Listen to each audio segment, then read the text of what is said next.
I never imagined my own family would try to physically block me from attending my father's 60th birthday party. Yet, here I was, standing on the cold, polished marble steps of the Onyx Tower Hotel, a monument of dark glass and steel I had personally willed into existence. My sister Isabelle had planted herself in front of the grand entrance, a self-appointed gatekeeper in 4-inch designer heels, and a dress that screamed, "I have a credit card, and I'm not afraid to use it."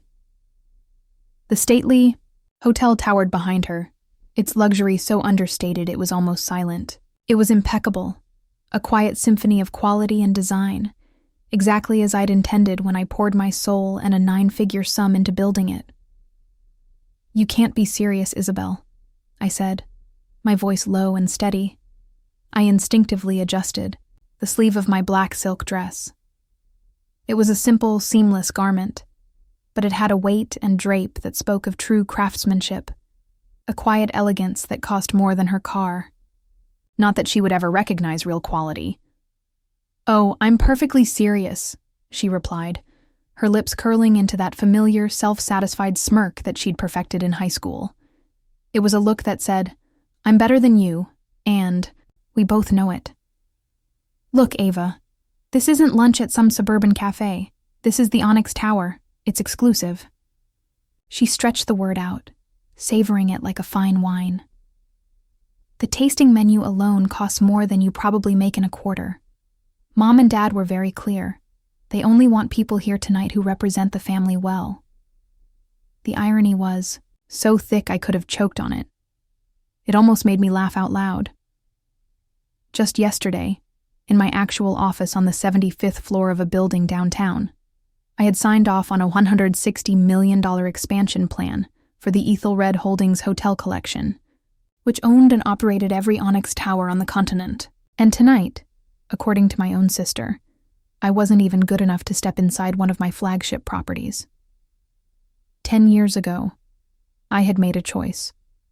I'd walked away from our family's sleepy, stagnant tax consultancy firm in Milwaukee to chase a wild, improbable dream in the world of luxury hospitality. My father's parting words still echoed in my ears, sharp and clear as the day he'd uttered them. "No daughter of mine is going to be a glorified concierge." So, I let them believe that's exactly what I became. I let them build a narrative around my absence, a comforting little story where I was the cautionary tale, the family dropout. I let them assume I was folding napkins, bussing tables, or checking in disgruntled tourists at some nameless, 3-star hotel by an airport. It was easier than fighting them. Meanwhile, in the silence they had created, I built an empire. The glorified concierge now owned and operated 28 5-star properties across 3 countries under the umbrella of Ethelred Holdings. Ava. My mother's voice, sharp and cold, sliced through the evening air. She appeared from the revolving doors, gliding to a stop behind Isabelle. Her brows were drawn together in that familiar expression of tight, matriarchal disapproval. "What are you doing here? We discussed this." No, they had discussed it. The entirety of their discussion with me had been a single, curt text, message I'd received that morning from my mother's phone. "Don't come to Dad's birthday. It's at the Onyx Tower. You can't afford it, and we don't want you embarrassing us." I held up a slim, crisp white envelope I'd been carrying. I brought a gift. Inside was the deed to a private 5-acre hillside villa overlooking Lake Como, the latest jewel in the Ethelred signature collection. My plan had been simple. Present it to my father tonight, a spectacular birthday gift, and a quiet, undeniable unveiling of the truth, all in one. A gentle end to the charade.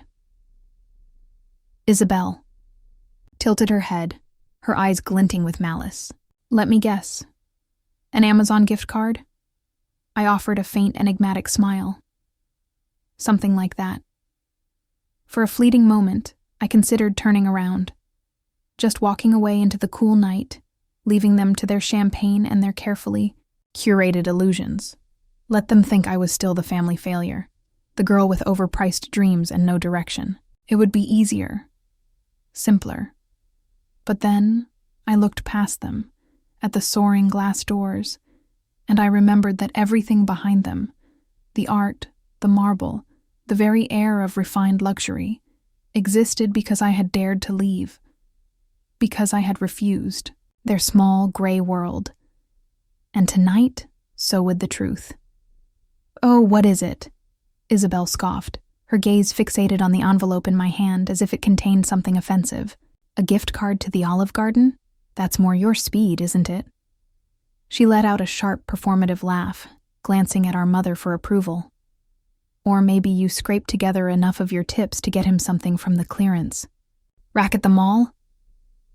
My mother's gaze narrowed, but not at Isabelle's cruelty. It zeroed in on my clutch. It was a minimalist piece of hand-stitched Italian leather, a one-of-a-kind creation from a Florentine artisan. It was quietly elegant, and it had cost more than Isabelle's Audi, but they wouldn't know that. They only recognized loud labels, not true value.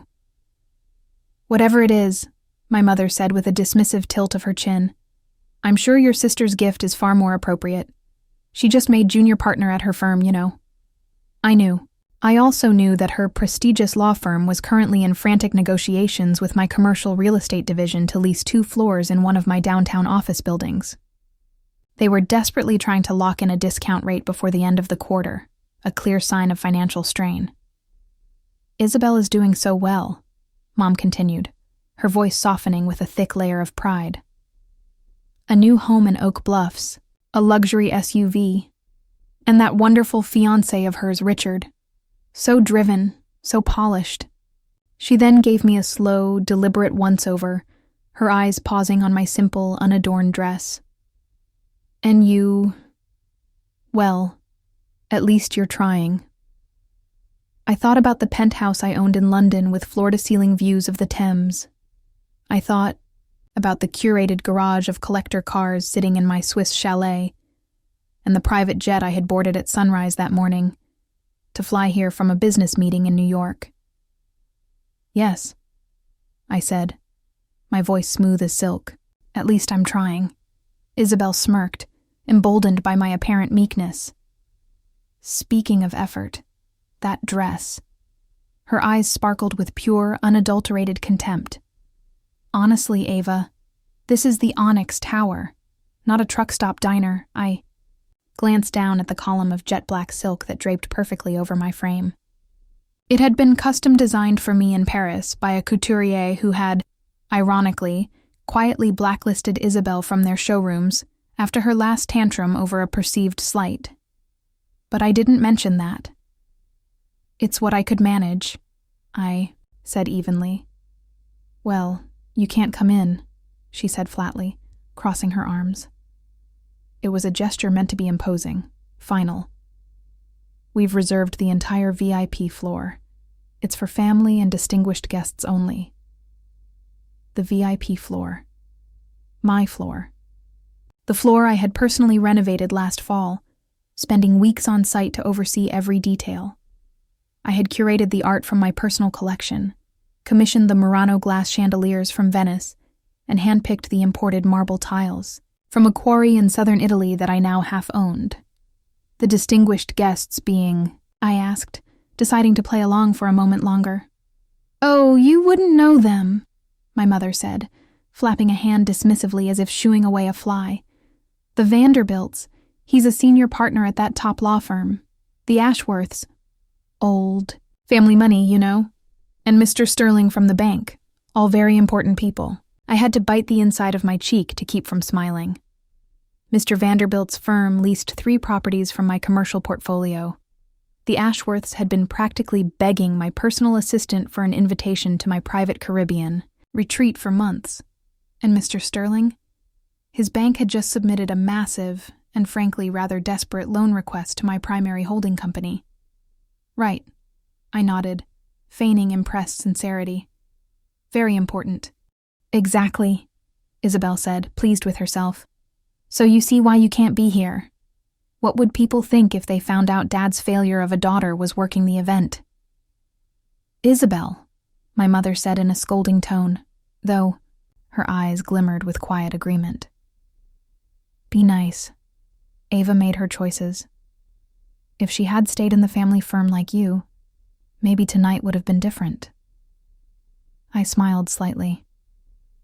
Oh, tonight is going to be different. Just not in the way you expect.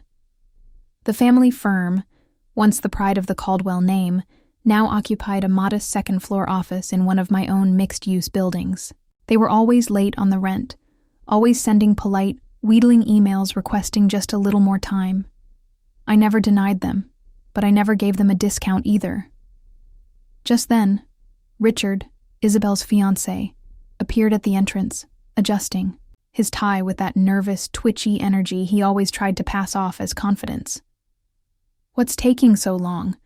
Everyone's waiting for...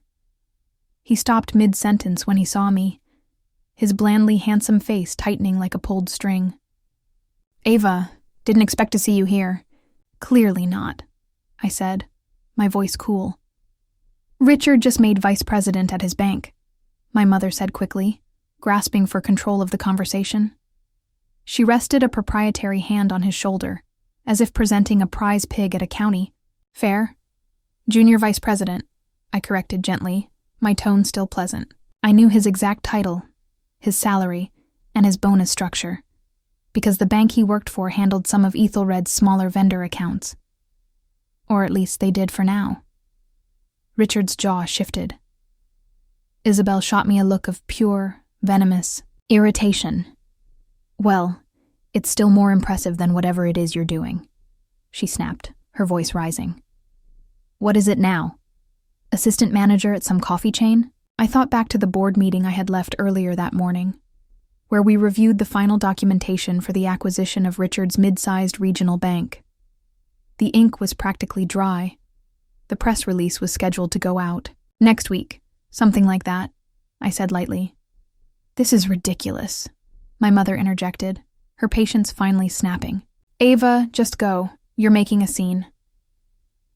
I'll tell your father you couldn't make it, Isabelle chimed in, a smug, triumphant smile spreading across her face. Couldn't afford it, more like. I looked past them, through the magnificent arched entryway into the Onyx Tower's gleaming lobby. The marble floors I had personally selected from Carrara, the soaring glass chandeliers I'd commissioned from Murano, the modernist paintings I had sourced during a gallery trip through Berlin. Every inch of it was mine. For a final, fleeting second, I considered walking away.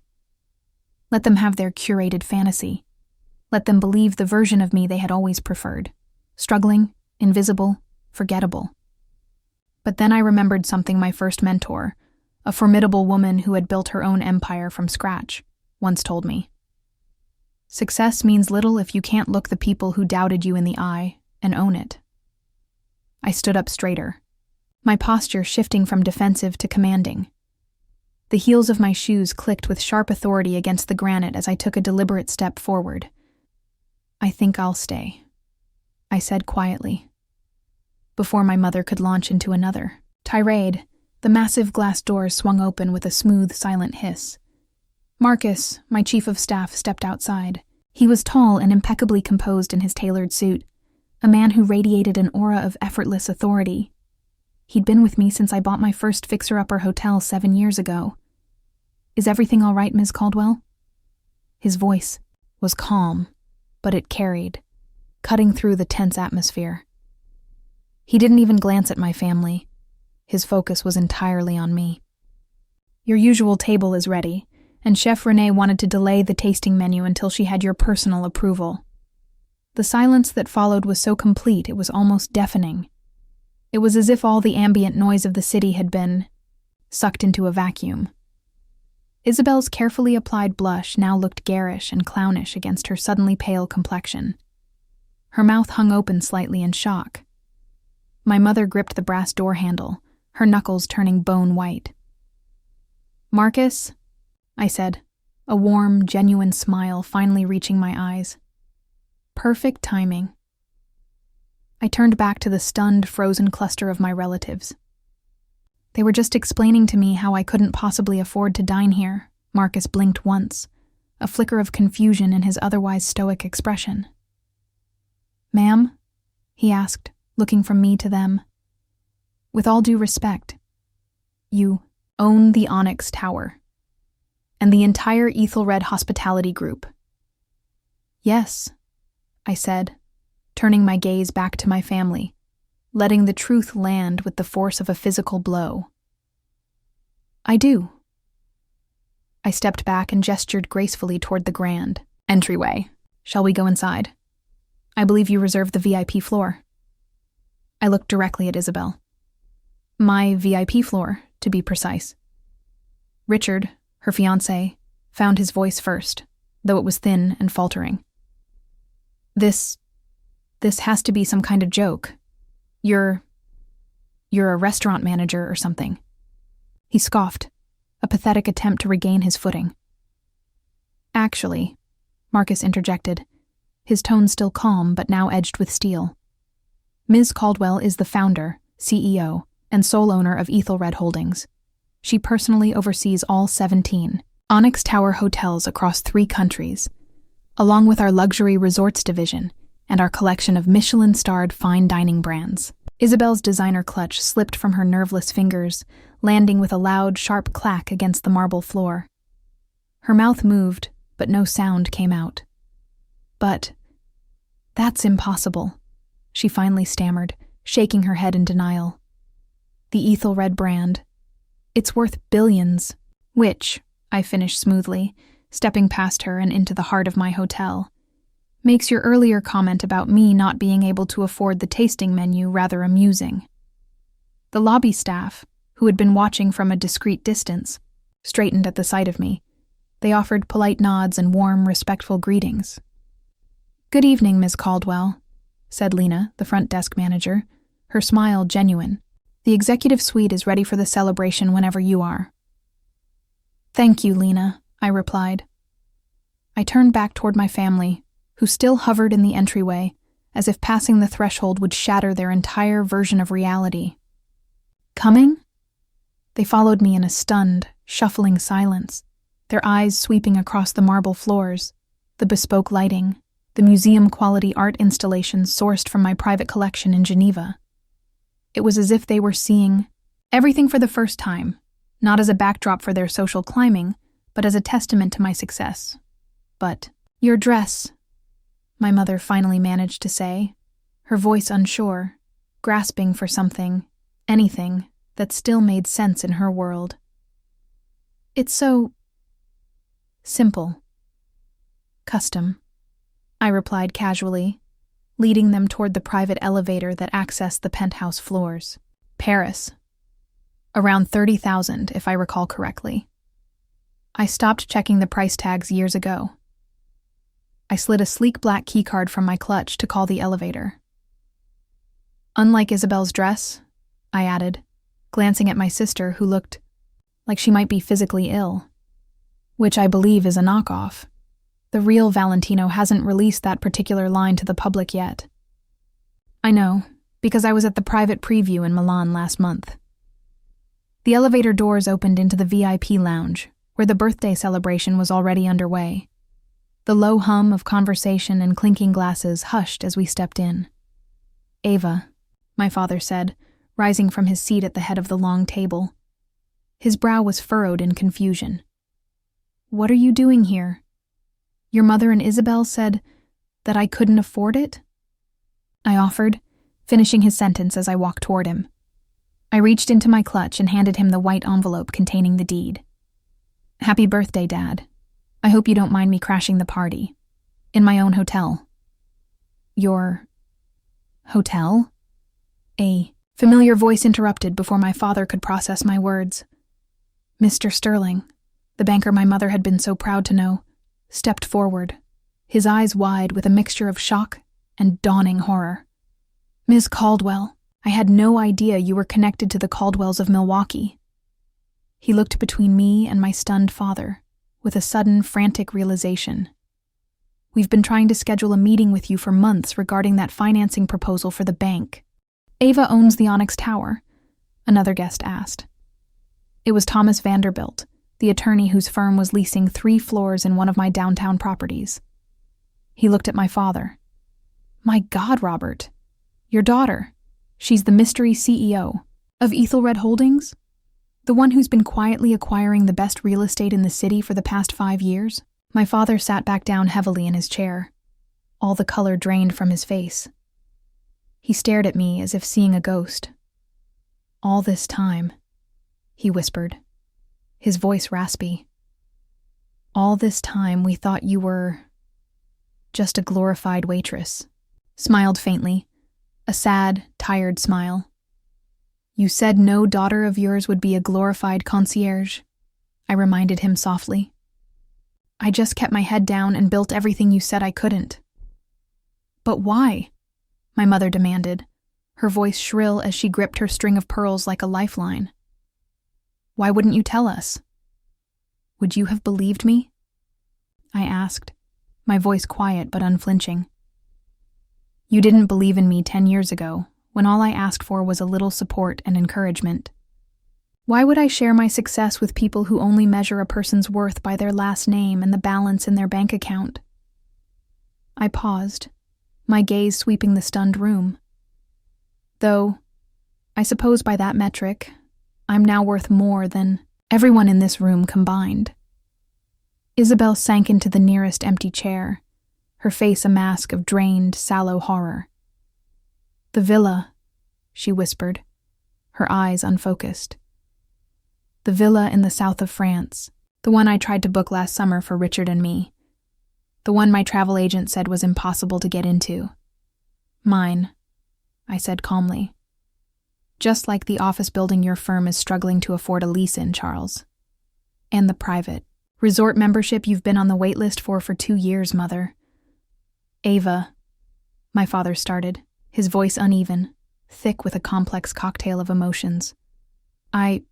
We save it," I said, raising a hand.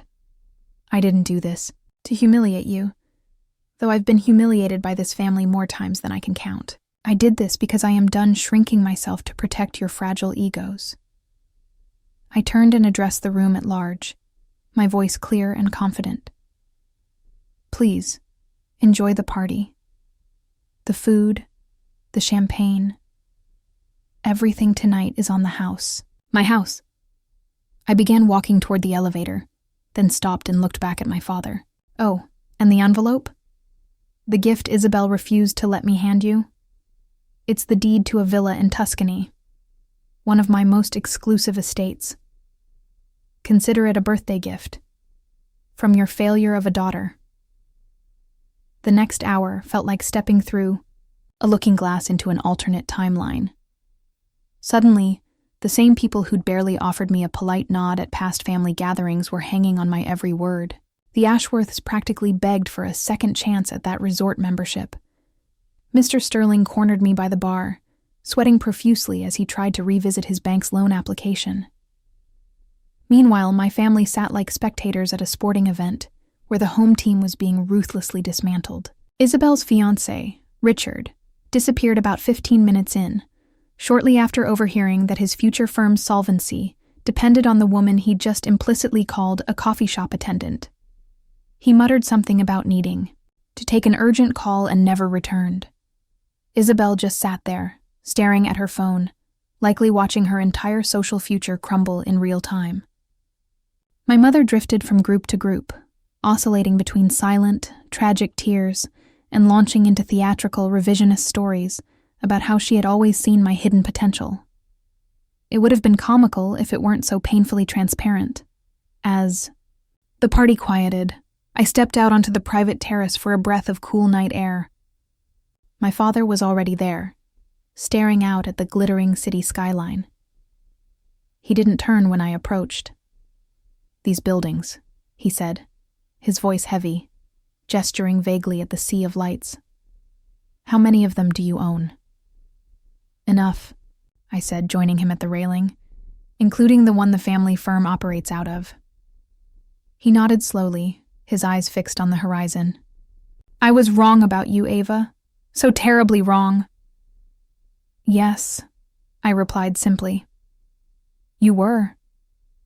He finally looked at me, his eyes filled with a deep, complicated sorrow. Can you ever forgive us?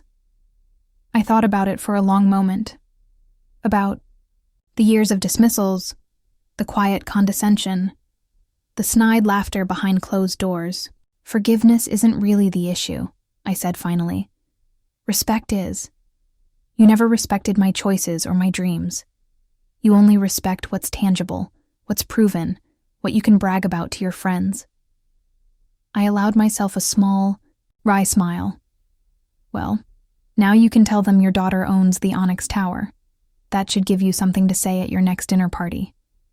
I left him there, alone with his thoughts and the empire I had built in his shadow, and headed back to my private office on the top floor. Tomorrow, everything would be different. Isabelle would no longer be the golden child. My mother would begin the arduous task of rewriting our entire family history in real time. And Richard. Well, Richard's entire bank was on my acquisition list for the next fiscal quarter. Business, after all, was business.